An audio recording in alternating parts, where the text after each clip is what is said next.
مسلمان جو ہے وہ فکری، عملی، مادی، روحانی ہر اعتبار سے ضعف اور کمزوری کا شکار ہے۔ تو ہم نے محنت کرنی ہے، ایمان پر محنت کرنی ہے۔ 13 سال نبی صلی اللہ علیہ وآلہ وسلم کی زندگی میں، مبارک زندگی میں، صحابہ کے ایمان پر محنت کی گئی ہے۔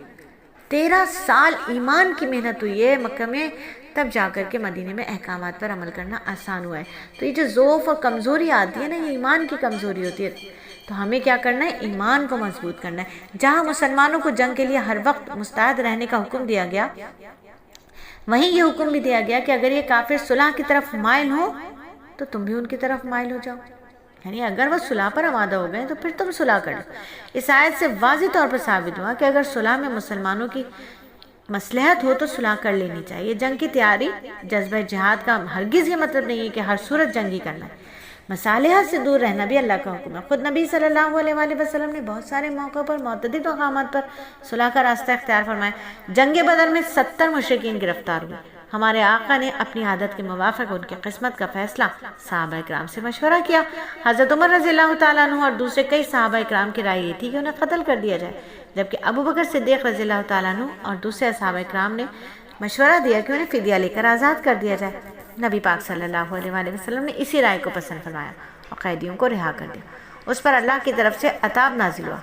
فرمایا گیا کہ اگر اللہ کا حکم نہ ہو چکا ہوتا تو جو فدیہ تم نے لیا ہے اس کے بدلے تم پر بڑا عذاب نازل ہوتا۔ تو یہ آیت ایسی ہے جو قرآن کی حقانیت اور صداقت کی دلیل ہے۔ لیکن اگر قرآن اللہ کا کلام نہ ہوتا تو ایسی آیتیں قرآن میں ملتی ہی نہیں۔ ہر بات کو ملحوظ رکھا ہے نا۔ عتاب کے باوجود اللہ تعالیٰ نے مسلمانوں کو اس فدیے کے کھانے کی نہ صرف اجازت دے دی بلکہ اسے حلال اور پاکیزہ قرار دیا جو مشرک قیدیوں سے لیا گیا تھا۔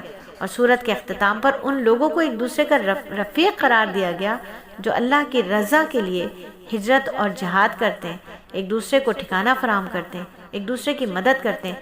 اس سورت کی ابتدا جہاد سے ہوئی اور ابتدا جہاد اور غنیمت کے ذکر سے ہوئی تھی، اختتام نصرت اور فتح کے ذکر پر ہوا، ہجرت کے ذکر پر ہو رہا ہے۔ گویا پوری سورت جو ابتدا سے اختتام تک جہاد ہی کے بیان پر مشتمل ہے۔ بہت ہی بہترین، بہت ہی خوبصورت سورت ہے، جنگ بدر کا پورا نقشہ دیتی ہے۔